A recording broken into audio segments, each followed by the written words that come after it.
그리스도인들이 하나님의 뜻을 정확하게 이해하고 그 하나님의 뜻에 순종해서 어떤 일을 진행해 갈 때 어려움을 만날까요? 어려움을 만나지 않을까요? 하나님 뜻대로 하면 어려움 만나는 거예요? 안 만나는 거예요? 많은 사람들은 어려움이 없을 것이라고 생각합니다. 어떤 어려움, 장애물을 만난다는 것은 하나님 뜻에 순종하지 않았기 때문에 만난다고 생각합니다. 물론 하나님 뜻에 순종하지 않고 불순종의 길을 갈 때 당연히 어려움을 만날 수 있습니다. 그러나 하나님의 뜻에 순종해 갈 때도 어려움과 장애물을 만나게 된다는 것입니다. 그러므로 하나님 뜻대로 살면 장애물 없다, 그런 생각은 잘못된 생각이다, 그 말입니다. 우리가 하나님의 뜻에 철저히 순복해 살아도 다시 어려움을 만날 수도 있고 고난을 겪을 수도 있고 때로는 상상할 수 없는 방해 세력들을 만날 수 있다는 것입니다. 왜 그럴까요? 왜 하나님의 뜻대로 행하는데 어려움을 겪냐 하는 것입니다. 가장 큰 이유는 사탄과 그의 세력들 때문입니다. 사단이 누구지요? 흔히 말해서 사단이 따로 있고 마귀가 따로 있는 게 아니에요. 사단과 마귀는 타락한 천사장 한 존재를 히브리어로 말할 때는 사단이고 헬라어로 말할 때는 뭐라고 부르죠? 마귀라고 부르는 거예요. 그러니까 제가 지금 사단, 마귀 그러면 한 존재를 호환해서 부르는 거죠. 근데 사단의 존재 목적 중 하나는 하나님을 대적하고 하나님의 일을 방해하는 데 그 목적이 있습니다.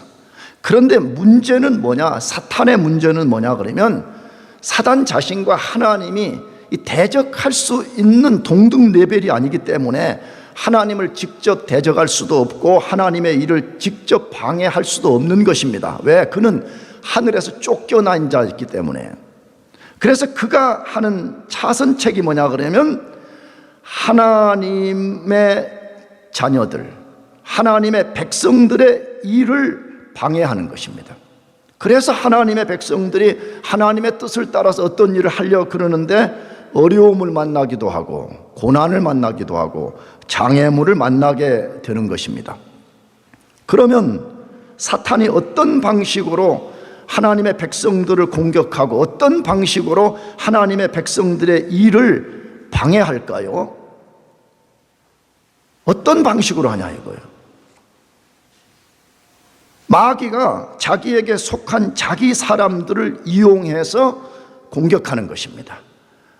사단이 자기에게 속한 자기 백성들을 사용해서 하나님의 백성들의 일을 방해하는 것입니다. 그 사실을 잘 보여주는 것이 오늘 본문의 말씀입니다. 본문 말씀의 백그라운드는 뭐지요? 느헤미야가 하나님의 뜻을 따라서 예루살렘 성벽 재건을 시작했습니다. 성벽 재건이 거의 절반에 가까웠을 때 생각지도 못하게 극렬한 방해자들이 나타났다고 되어 있습니다. 그들은 표면적으로는 유대인들의 성벽 재건을 가장 싫어했던 산발랏, 도비야, 아라비아 사람, 암몬 사람, 아스도 사람들이었다 되어 있습니다. 그러나 실제로는 그들은 사탄의 종들이었습니다. 근거는 느헤미야의 기도인 4장 4절과 5절을 보게 되면 그들은 하나님을 대적한 사람들이었고 하나님의 일을 방해하는 사람이라고 분명하게 언급이 되었기 때문에 그들은 마귀의 종들이라고 암시하고 있는 것입니다. 사도 바울도 똑같은 원리를 말해요. 마귀가 우리를 공격하는 방법 중에 하나가 뭐냐 그러면 마귀 자기에게 속한 사람들을 이용해서 우리를 공격한다라고 되어 있어요.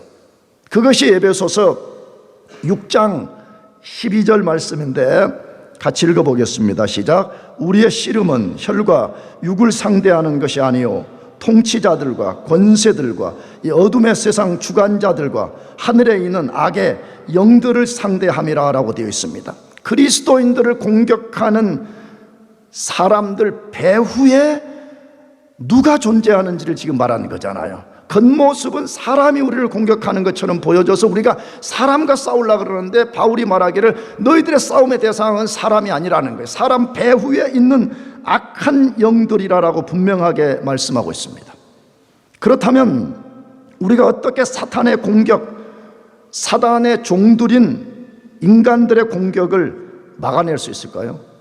어떻게 우리가 하나님의 사명을 받고 그 사명을 포기하지 않고 어떤 장애물에도 불구하고 그것을 이겨낼 수 있고 성공할 수 있냐 하는 것입니다. 먼저 사탄이 어떤 방식으로 공격하는지를 분명히 알아야 됩니다. 다시 말하면 사단의 계략, 스트래티지가 뭔가, 전략이 뭔가, 나쁜 말로 계략이 뭔가, 이걸 분명히 알고 있어야 됩니다. 그런 후에 그것을 어떻게 막아내고 승리할 수 있는지를 배워야 됩니다.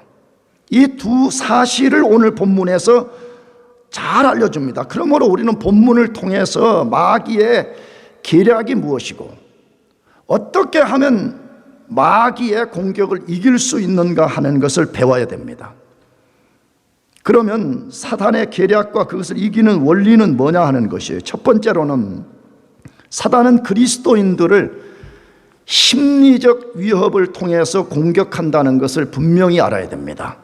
마귀가 직접 우리를 공격하든지 아니면 그의 종들을 통해서 공격할 때 잘 쓰는 전략 중에 하나가 뭐냐 그러면 우리의 심리적인 두려움을 갖게 만드는 것이에요. 우리 마음, 생각, 심리적 위협을 통해 가지고 우리를 좌절시키려는 것이 마귀의 전략이라는 것을 알고 있어야 된다, 이 말입니다. 하나님의 사람들이 하나님의 일을 진행해 갈 때 사단이 그의 종들을 통해서 어떻게 공격하는지를 느헤미야서만큼 생생하게 보여주는 성경도 드뭅니다. 혹시 오늘 교회 처음 나와서 야 무슨 하나님의 말씀이라는 것이 무슨 돌로 가지고 성벽 쌓는 게 무슨 하나님의 말씀이냐라고 생각할지 모르지만, 하나님이 바로 우리 생생한 인간들의 일을 캐치업해 가지고 자신의 계시를 우리에게 드러내 주는데 그 내용이 뭐라는 거예요? 마귀는 어떤 방식으로 우리 인간들을 공격하느냐, 이것을 느헤미야가 성벽 쌓는데 그 성벽 쌓는 것을 방해하는 세력들을 통해 가지고 생생하게 보여준다는 것입니다. 느헤미야 2장 10절을 보면 하나님의 적들은 느헤미야가 페르시아에서 유대 땅으로 왔다는 것을 알았을 때 심히 근심했다, 이렇게 되어 있어요. 느헤미야가 도착했다는 것을 적들이 알았을 때 심히 근심했더라, 그렇게 되어 있습니다. 그런데 오늘 읽은 4장 1절에 보니까 그 적들의 반응이 훨씬 더 커졌더라, 그렇게 되어 있습니다. 4장 1절에 뭐라고 되어 있는지 읽어봅시다. 같이 시작. 산발랏이 우리가 성을 건축한다 함을 듣고 크게 분노하여 유다 사람들을 비웃으며 라고 되어 있습니다. 처음에는 힘이 근심만 했습니다. 근심. 그 인간들이 또 왜 온 거야, 이렇게만 생각했습니다. 근데 이제 그들이 성벽 재건을 진행한다는 소리를 들었을 때 크게 분노했더라, 그렇게 소개하고 있습니다. 무엇을 보여준 것입니까? 하나님의 백성들이 하나님의 뜻을 따라 어떤 일을 시작할 때 사탄이 가만히 머물러 있지 않다는 것을 보여줍니다. 사단도 알아요. 하나님의 백성들이 도대체 무슨 일을 하려고 하는지를 늘 호시탐탐 노려보고 있기 때문에 하나님의 뜻을 따라서 일하지 않으면 사탄도 우리를 공격하지 않아요. 가만히 둬도 그냥 그 사탄 편이거든요. 근데 뭔가 하나님의 뜻을 분별하고 하나님의 일을 하려 그러면 사단과 그의 세력들도 움직이기 시작한다는 것이에요. 그러나 역설적으로 생각해 봅시다. 역설적으로 하나님의 사람들은 느헤미야처럼 하나님의 적들로 하여금 근심과 분노를 촉발시킬 수 있는 사람이어야 된다는 거예요. 왜? 느헤미야가 온 그 자체로 적들이 지금 근심하기 시작했어요. 느헤미야가 뭔가 움직이니까 그들이 분노하게 되었어요. 우리 이야기 돼야 되잖아요. 아멘? 아멘 아니에요? 아멘 아니에요? 아니, 우리 그리스도인의 존재 자체만으로도 적을 근심하게 만들고 우리의 어떤 행위 그 자체로 인하여서 좀 적들이 분노할 수 있도록 그런 사람이 되어야 되잖아요.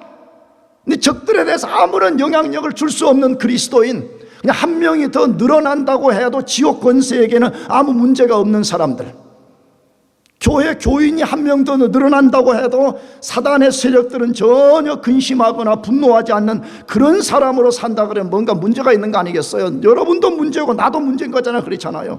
오늘 이 본문은 비록 느헤미야가 적들의 방해를 받았지만 반대로 역설로 생각하면 적들을 긴장시키는 사람, 적들을 분노하게 만드는 사람이었다라고 말씀하고 있습니다.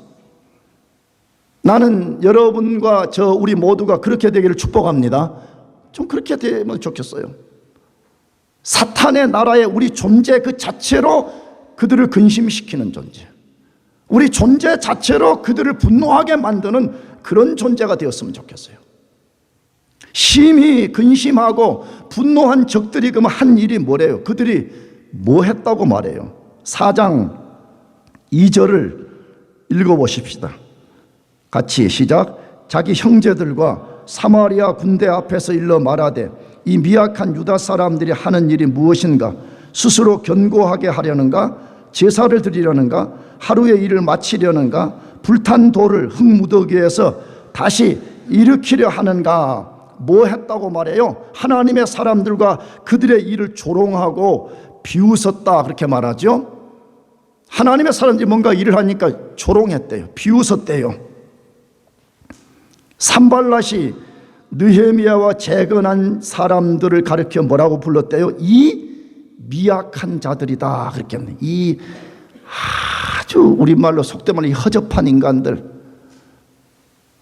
약하기 짝이 없는 이 인간들이 무슨 일을 할 수 있지라고 조롱하고 비웃었는데 그 5가지 조롱 내용이 거기에 소개되어 있죠. 여러분이 집에 가서 잘 한번 생각해 봐요. 이 5가지는 도대체 뭘 말하는가 하는 것이에요. 근데 핵심은 뭐죠? 이 허약한 유대 인간들은 자기들 스스로 성벽을 재건할 수 없다라고 조롱했다는 것이에요. 그런데 산발랏이라는 인간만 그렇게 한 것이 아니고 산발랏의 동업자인 도비야가 그 옆에 있었다 그렇게 되어 있죠. 본문에 보면 도비야가 또 다른 조롱과 조소를 퍼부으면서 가담했다 그렇게 되어 있어요. 그게 4장 3절 이야기예요. 4장 3절에 암몬 사람 도비야가 어디에 있다가 곁에 있다가 이르되 그들이 건축하는 돌 성벽은 여우가 올라가도 곧 뭐 할 것이다? 무너질 것이다. 조롱했다는 것이에요. 여러분, 적들의 행태가 무엇인가를 아주 극명한 그림으로 보여주잖아요. 한 명이 뭐라고 하나님의 백성들을 조소하고 조롱해요. 옆에 있던 또 다른 동업자가 뭐라고 또 조소하고 조롱했다는 거예요. 여러분, 우리가 마귀의 종로로 타면 안 됩니다.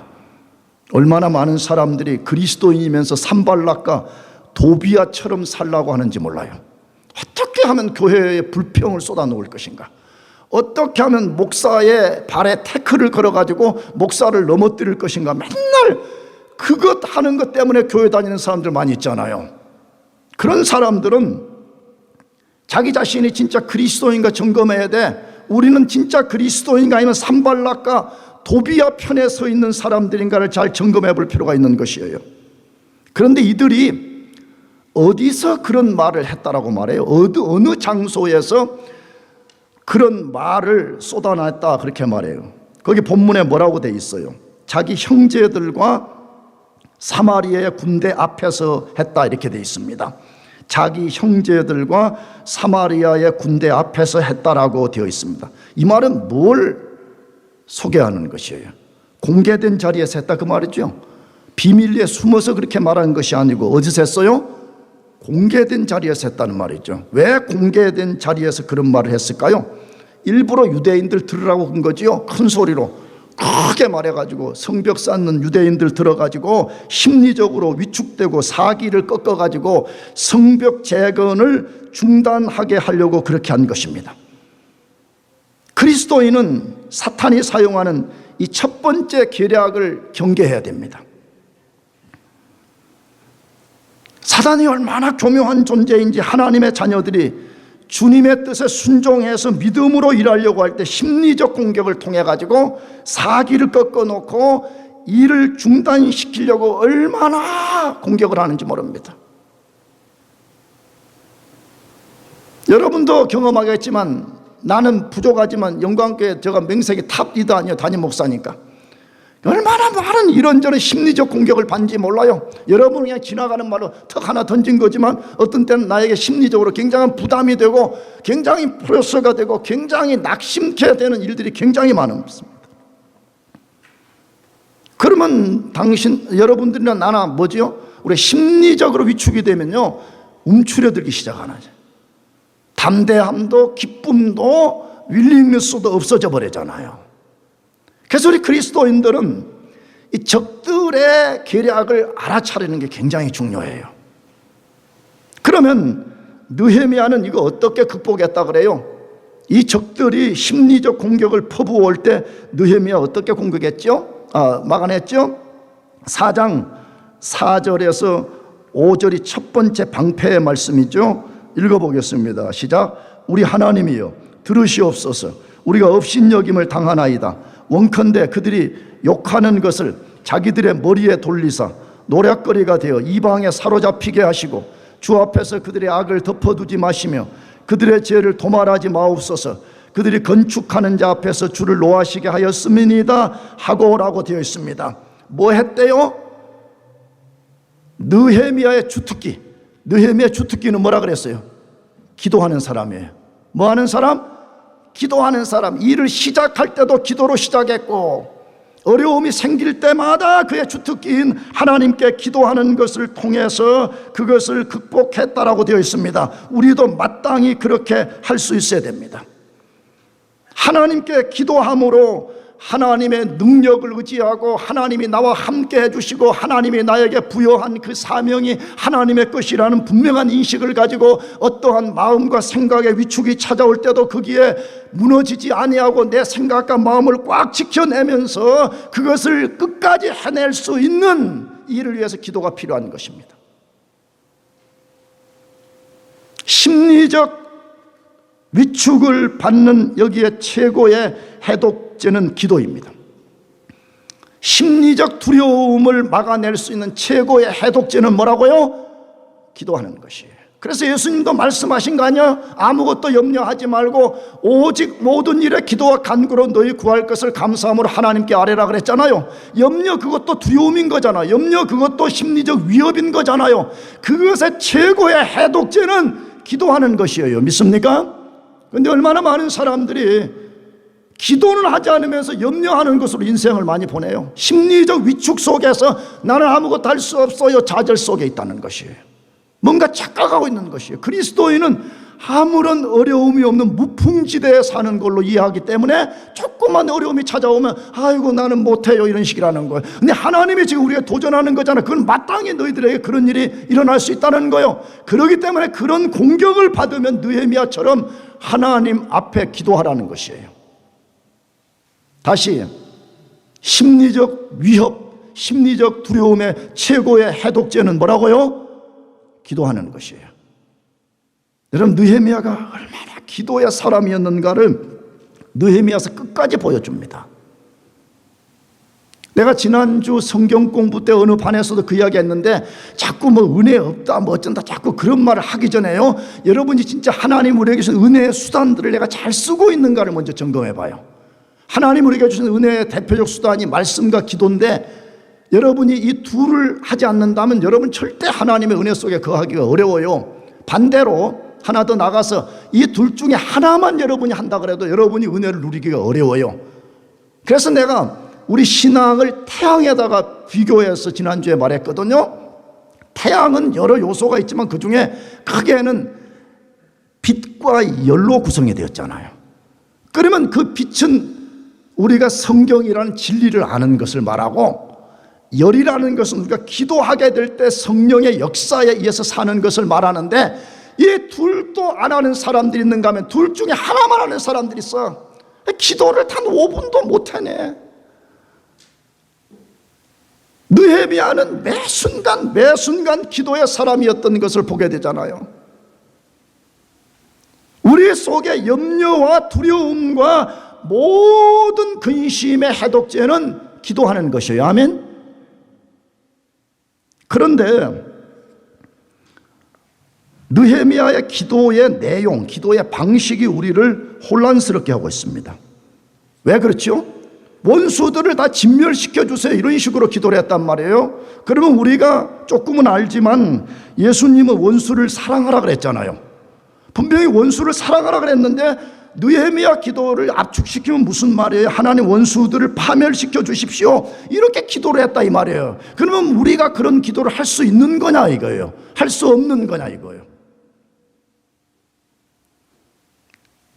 우리가 하나님 앞에 하나님 우리 원수들을 파멸시켜 주세요라고 기도할 수 있냐 없냐 이 말이에요. 성경은 얼마든지 하라고 가르쳐요.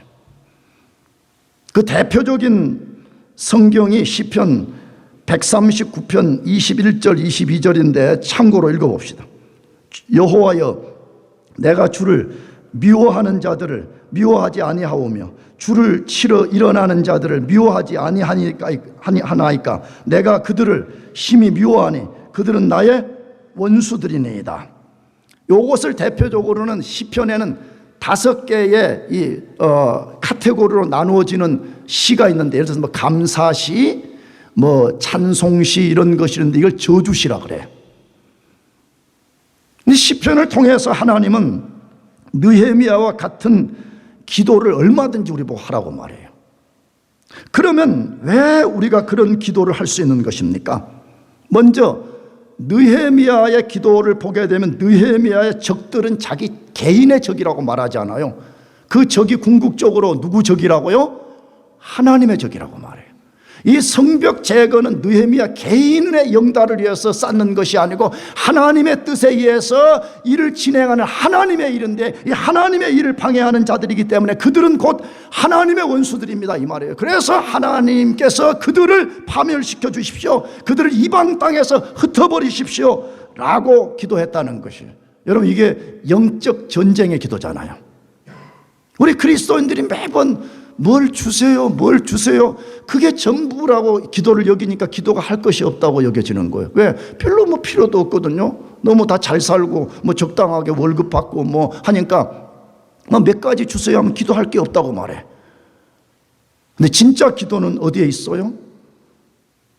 우리 성령 안에서 하나님의 적들을 하나님께서 무너뜨려 주시고 그 속에 하나님의 뜻이 이루어지게 해주세요 하는 이런 영적 전쟁의 기도가 필요하다 이 말이에요.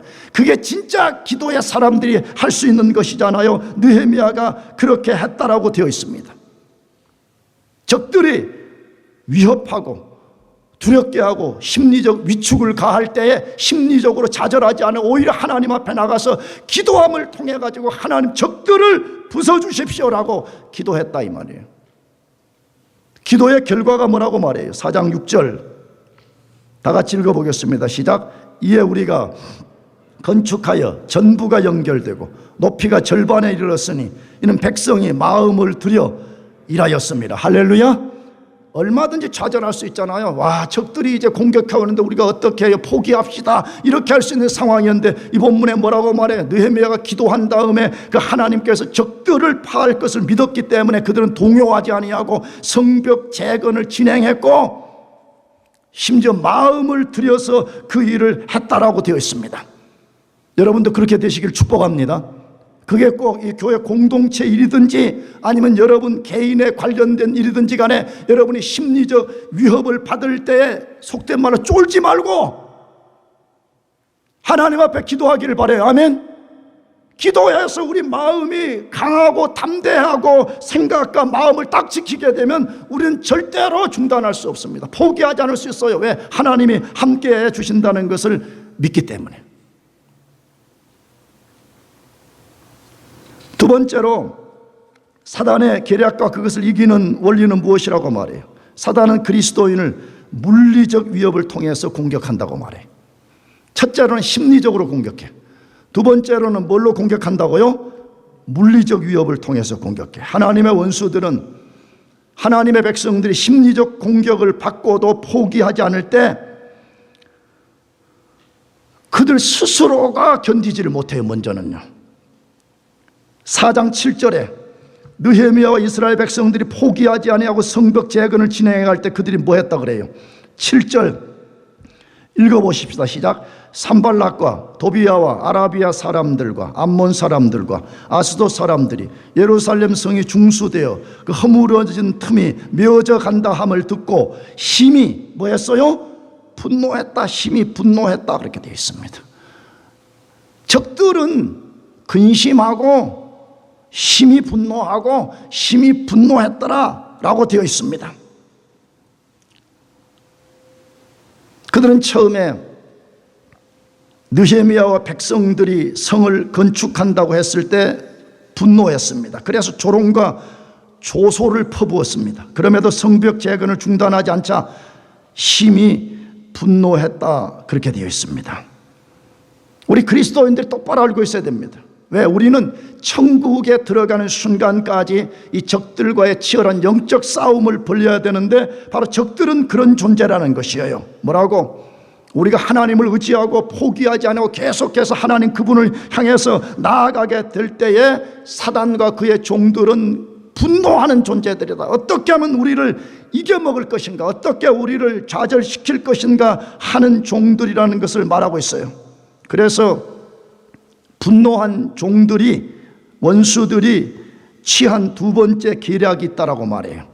그 두 번째 계략이 방금 읽은 4장 7절인데 다시 읽어봅시다. 다시 4장 7절에 뭐라고 했어요?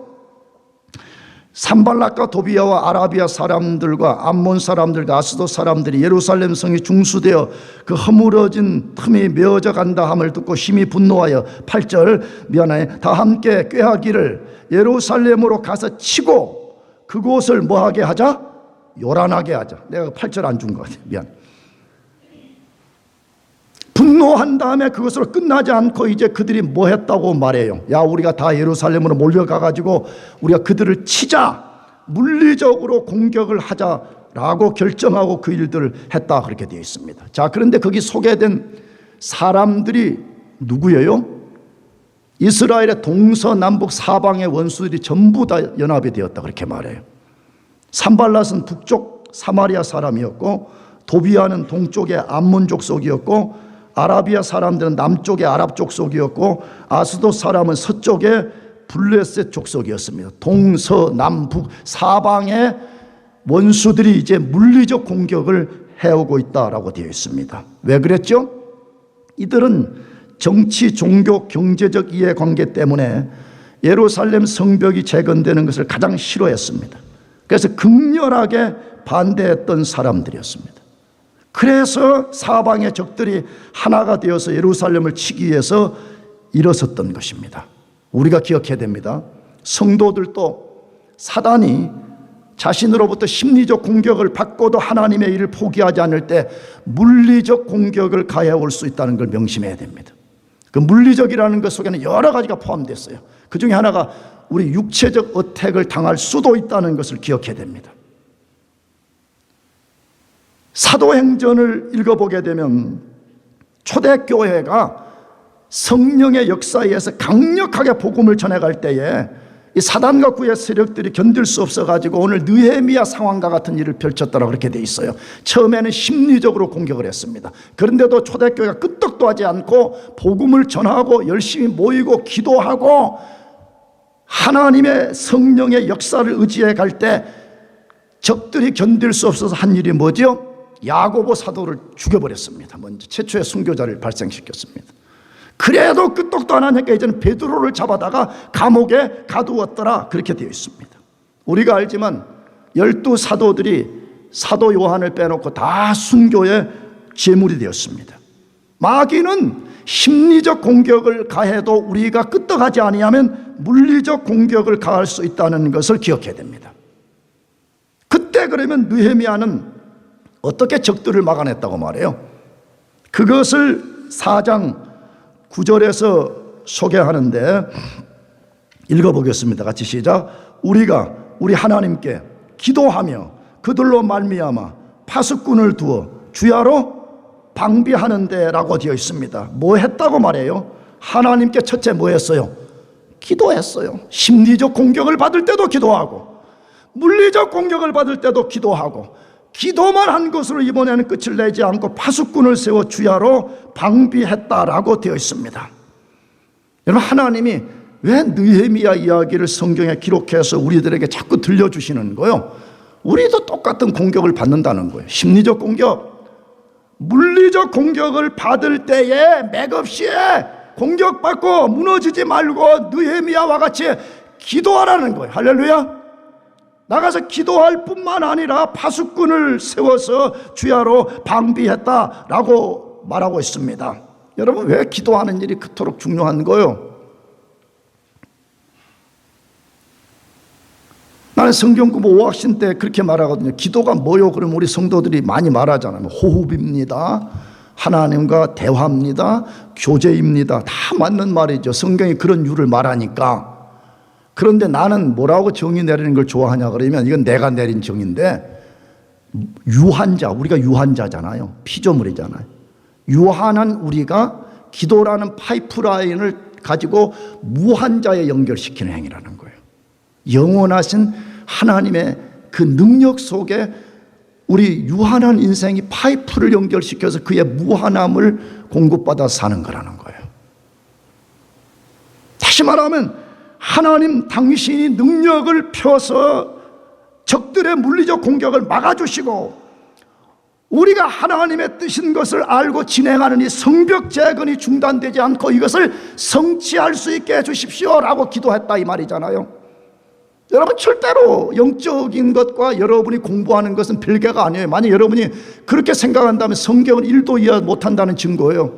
다시 말하면 그런 기도하는 일은 교회에서만 하는 거고, 기도하는 것이 나의 연구와 나의 미래와 아무 관련이 없다 그렇게 생각하면 완전히 오산이다 이 말이에요.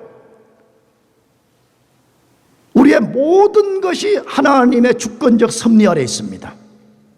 여러분의 공부, 여러분이 뭔가 연구가 풀어지지 않을 때, 여러분의 미래가 불안할 때, 여러분의 결혼에 대한 내가 어떻게 하리, 모든 것 하나하나가 다 하나님의 주권적 섭리 아래 있기 때문에 기도하는 일이 그렇게 중요한 거예요. 아멘.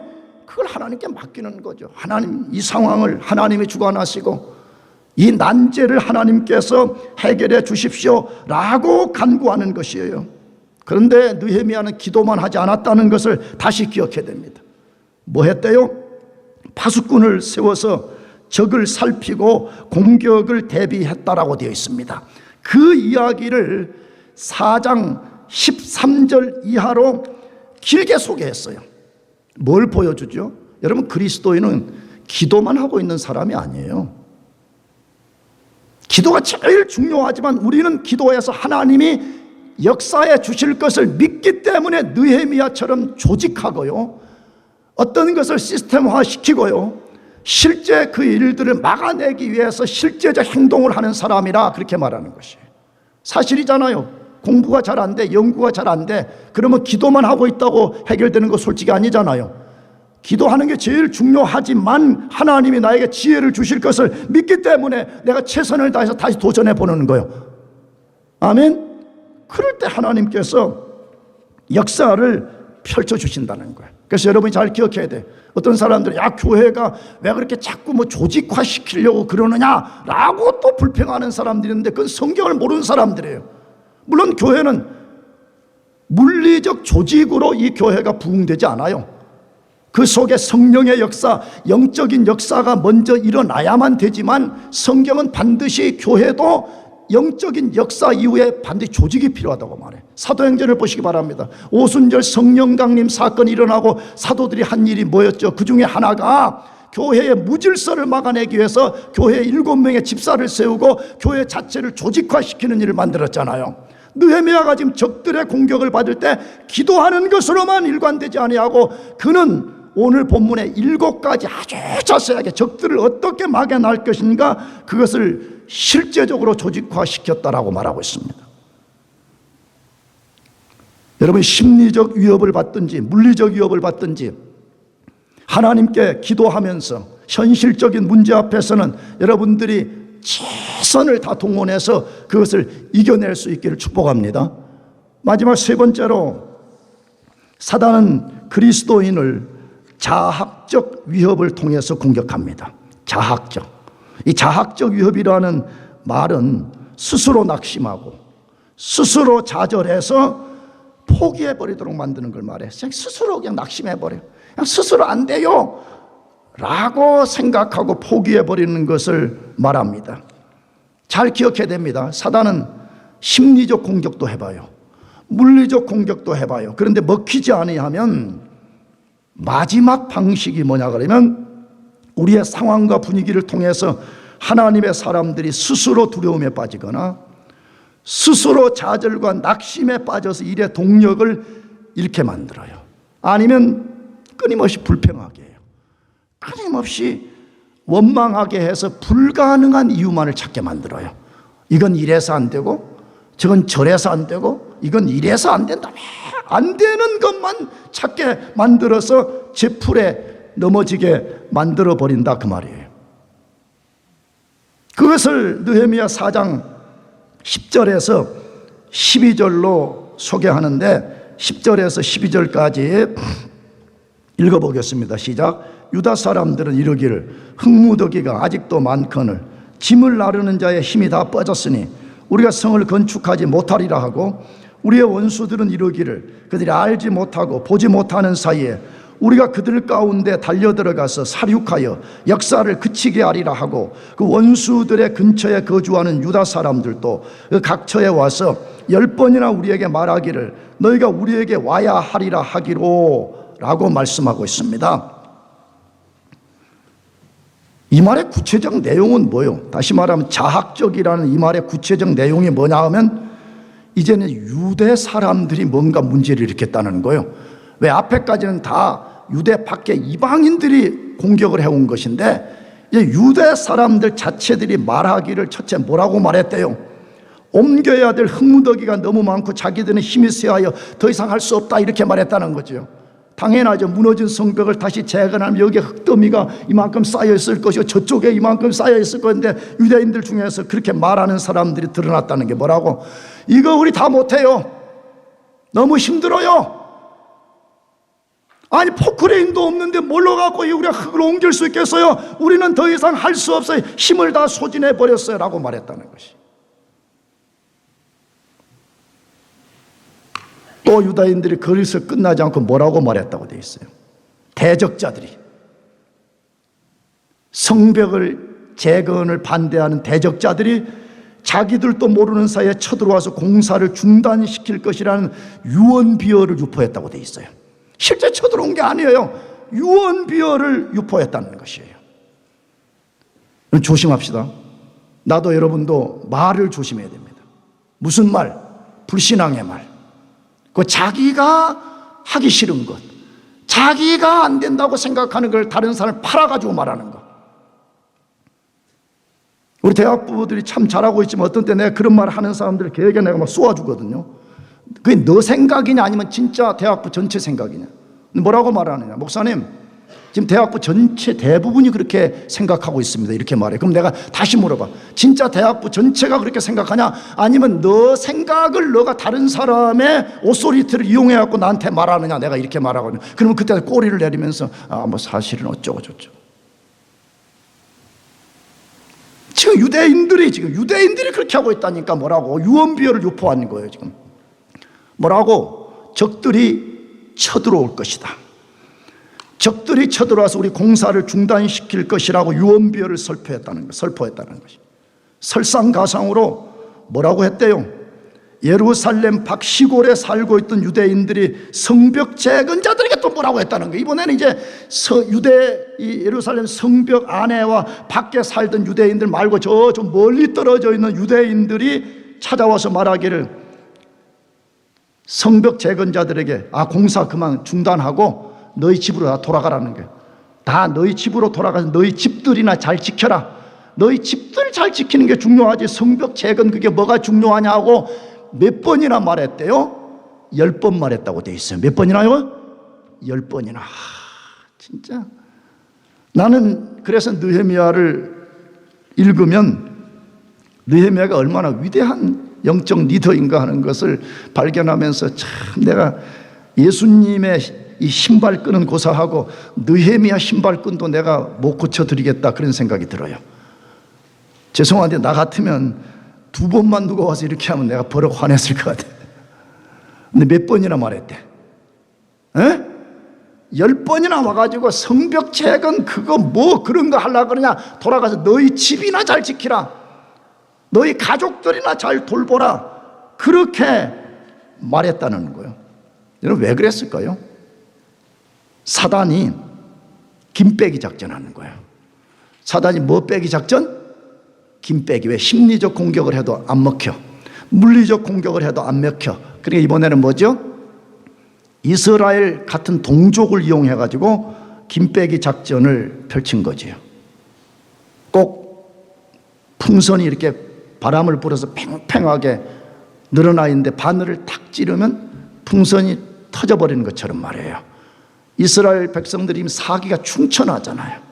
하나님의 영광의 이름이 걸려있던 이 성벽을 다시 재건해서 우리가 하나님께 영광을 돌리고 우리도 이방인들의 고난을 받지 말자, 부끄러움을 당하지 말자는 사기가 충천해서 그 일을 하고 있는데, 이스라엘 백성들이 팽창된 고무풍선에 바늘을 댄 것처럼 지금 사기라는 바람을 쫙 빼버렸다, 그렇게 말하는 거죠.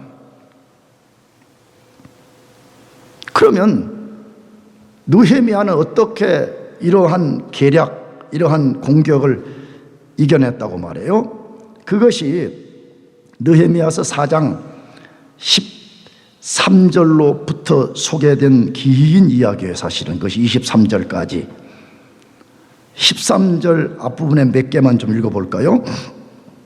내가 성벽 뒤에 낮고 넓은 곳에 백성이 그들의 종족을 따라 칼과 창과 활을 가지고 서 있게 하고, 내가 돌아본 후에 일어나서 귀족들과 민장들과 남은 백성에게 말하기를, 너희는 그들을 뭐하지 말고 두려워하지 말고 지극히 크시고 두려우신 주를 기억하고 너희 형제와 자녀와 아내와 집을 위하여 싸우라 하였느니라 라고 말하면서 토탈 7개의 해결책을 제시했다, 그렇게 되어 있어요. 그걸 아주 간략하게만, 시간이 없으니까 말하면, 첫째로는 하나님 기억하고 너희들이 싸우라는 거예요. 두 번째로는 뭐지요? 절반은 일을 시켰고 절반은 방비하도록 세웠다, 그렇게 돼 있어요. 세 번째로는 일하는 사람들의 한 손에는 병기를 들게 하고 한 손으로 일하게 만들었다, 그렇게 돼 있어요. 네 번째로는 시그널을 정한 거예요. 뭐라고? 너무 이제 자꾸 공사가 커져서 사람들이 멀리 떨어져 있으니까 적들의 공격을 당하기가 쉬우니까 시그널을 뭘로 정했다는 거예요. 내가 나팔을 불면 너희들은 이것이 나의 명령인 줄 알고 즉각적으로 모여들거나 아니면 흩어지거나 하는 이 방식을 취하라 라고 말했다는 것이에요. 그 다음에 21절, 우리가 이같이 공사하는데 무리의 절반은 동틀 때부터 별이 나기까지 뭘 잡았어요? 창을 잡아 전심전력을 다했다. 여섯 번째는 23절, 나나 내 형제들이나 종자들이나 나를 따라 파수하는 사람들이나 우리가 다 우리의 옷을 벗지 아니하였으며 물을 기르러 갈 때에도 각각 병기를 잡았느니라. 뭐지요? 본을 보이는 삶. 백성들에게만 일을 시키지 아니하고 느헤미야도 직접 그 백성들 진영 속에서 같이 잠을 자고 같이 무장을 하고 같이 움직이고 하는 이러한 본을 보였을 뿐만 아니라, 일곱 번째는 앞에서 읽었던 13절 이야기죠. 그건 뭐예요? 내가 성벽 뒤에 낮고 넓은 곳에 백성이 그들의 종족을 따라 칼과 창과 활을 가지고 서 있게 하고. 자, 이 말은 조금 여러분이 깊이 관찰해야 되는데, 이게 무슨 말이냐 그러면, 쉽게 말하면 조금 경비병들을 높은 곳에 세워서 낮은 쪽에서 오는 적들을 잘 관찰하게 만들었다, 그렇게 말하죠. 토탈 7가지의 방어 원리를 통해 가지고 그 일을 했더라, 이렇게 돼 있어요. 근데 이 7가지에 이걸 한마디로 함축하면 승리의 비결은 2가지라, 그 말이에요. 그 2가지가 뭐죠? 그 앞에 소개된 4장 14절 말씀. 첫째로는 지극히 크고 두려우신 하나님을 기억하라고 말합니다. 지극히 크고 두려우신 하나님을 기억하라고 말해요. 여러분, 그리스도인들의 모든 승리의 비결은 하나님을 기억하는 데 있습니다. 하나님을 기억하면 우리는 승리할 수 있어요. 하나님을 기억하면 우리는 살 수가 있어요. 하나님을 기억하지 않는 사람들은 반드시 필패하게 되어 있어요. 하나님을 기억하지 않는 사람들은 아주 작은 심리적 두려움조차도 이겨낼 수가 없어요. 그러나 하나님을 기억하는 사람들은 반드시 우리가 승리할 수가 있다는 것이에요. 왜 그런 것이에요? 하나님은 우리의 상황보다 크신 분입니다. 진짜 믿습니까? 예루살렘 성벽의 상황보다 크고 성벽 재건을 중단하려는 적들의 무리수보다 크고 두려우신 분이 하나님이라는 거예요. 그러므로 우리가 하나님의 무엇을 기억하라는 것이에요? 그분은 크고 두려우신 분이라는 것이, 우주를 창조하시고 우주 만물을 주관하시는 분이라는 것을 우리가 항상 기억하라는 것이에요. 그래서 여러분들의 두려움이 찾아오면 내 두려움보다 하나님은 크신 분이라는 걸 기억하라는 것이에요. 이게 우리가 기억하고 믿고 의지해야 될 하나님 아니에요? 그 이야기 중에 하나가 사무엘상 2장 9절인데 한번 같이 읽어봅시다. 이건 우리가 최근에 지금 새벽기도에 사무엘상을 강해하고 있는데 한나의 노래 속에 있는 것인데 내가 너무 이 말씀이 중요하기 때문에 주일 설교 때마다 간혹 이것을 인용해서 선포하고 있는데 사무엘상 2장 9절을 같이 읽어보겠습니다. 시작. 그가 그의 거룩한 자들의 발을 지키실 것이요 악인들을 흑암 중에서 잠잠케 하시리니 힘으로는 이길 사람이 없음이로다. 할렐루야. 여러분이 진짜 하나님이 여러분의 아버지 되신 것을 진짜 믿어요? 그러면 그 하나님이 어떤 하나님이래요? 거룩한 자들의 발을 지켜주신다고 말해요. 하나님의 백성들의 발을 반드시 지켜주시고 반대로 악인들, 하나님을 무시하고 경멸하고 하나님 없는 인생들을 흑암 중에 잠잠하게 만드실 분이라는 것이에요. 그러면서 결론이 뭐지요? 힘으로는 그를 이길 사람이 아무도 없다고 말해. 누가 하나님을 이길 수가 있겠어요? 젊은이들 쓰는 말로 하나님이 일장이에요. 하나님 몇 장이라고? 하나님 몇 장이라고? 1장이야 1장. 아무도 하나님을 이길 수가 없어. 그러므로 늘 하나님을 기억해. 아멘. 하나님 그분을 기억해. 마지막 두 번째는 뭐죠? 문제되는 환경을 통해서 하나님을 보지 않고 하나님을 통해서 문제가 되는 환경을 볼 수 있어야 된다고 말해요. 그게 무슨 이야기예요? 본문 이야기대로 가면 힘써 싸우라는 거 아니에요? 환경의 두려움에 쫄지 말고 자꾸 환경을 보고 하나님을 보려고 그러면요, 환경이 더 무섭고 크게 보여요. 근데 이걸 반대로 하라는 것이에요. 어떻게? 하나님을 통해서 환경을 보라는 거예요. 그러면 어떤 결과에 봉착하지요? 내 상황보다 크신 하나님이 이 문제를 해결할 수 있다는 거예요. 아멘. 그렇기 때문에 우리는 항상 문제가 되는 환경을 통해서 하나님을 보려고 하지 말고 하나님을 통해서 환경을 볼 수 있어야 됩니다. 그런 사람들은 힘써 싸울 수가 있는 것입니다. 그런 사람들은 어떤 상황에서도 최선을 다하게 되어 있어요. 그런 사람들은 어떤 상황에서도 전심을 다해서 하나님이 주신 일을 감당할 수가 있어요. 그래서 신약 성경도 똑같은 원리로 말해요. 그것이 사도 바울이 말한 유명한 골로새서 1장 28절 말씀인데 읽어보겠습니다. 시작. 이를 위하여 나도 내 속에서 능력으로 역사하시는 이의 역사를 따라 힘을 다하여 수고하노라. 이렇게 말해요. 놀라운 이야기죠. 뭐라고요? 다시. 이를 위하여 나도 내 속에 능력으로 역사하시는 이의 역사를 따라 뭘 다한다고요? 힘을 다해서 수고한다. 그렇게 말해요. 이게 그리스도인들의 삶이에요. 자, 그럼 마지막으로 느헤미야가 하나님을 기억하고 싸운 결과가 뭐라고 돼요? 결과가 어떤 일이 벌어졌다고 돼요? 15절하고 20절 두 절인데 한번 읽어보겠습니다. 15절하고 20절 두 절 같이 시작. 우리의 대적이 우리가 그들의 의도를 눈치챘다 함을 드러내라. 하나님이 그들의 꾀를 패하셨으므로 우리가 다 성에 돌아와서 각각 일하였는데, 그 다음에 마지막 20절 같이 시작. 너희는 어디서든지 나팔 소리를 듣거든 그리로 모여서 우리에게로 나아오라. 우리 하나님이 우리를 위하여 싸우시리라 하였느니라. 자, 느헤미야가 방해 세력 앞에서도 끝까지 하나님을 의지하여 나아갈 때에 하나님의 역사가 드러났다는 거죠. 적들의 계략을 완전히 파해버리시고 하나님이 그들을 위해서 싸워주시는 역사를 보여줬다, 그렇게 말합니다. 여러분, 하나님 믿는 건 이런 거잖아요. 그냥 하나님은 우리와 아무 관계도 없는데 우리가 주일만 되면 와가지고 종교 행위를 펼치는 게 신앙생활이 아니라 우리가 그 하나님을 의지하고 나갈 때 살아계신 하나님이 실제 우리 속의 역사에서 적들의 계략을 파해주시고 하나님이 진짜 우리 대신 싸워주는 것을 보여주는 삶이 그리스도인의 삶이잖아요. 사단이 어떻게 여러분을 공격하는지를 정확하게 간파하고 그때마다 순간순간 좌절하지 말고 깨어 기도합시다. 아멘. 나가서 그 하나님을 의지합시다. 아멘. 그 하나님이 여러분을 위해서 싸워주시는 역사가 일어나는 것을 볼 때까지 하나님께 기도함으로써 하나님이 여러분에게 주신 인생의 성벽들을 다 재건하고 완수하고 하나님께 영광을 돌리시기를 바랍니다. 기도하겠습니다.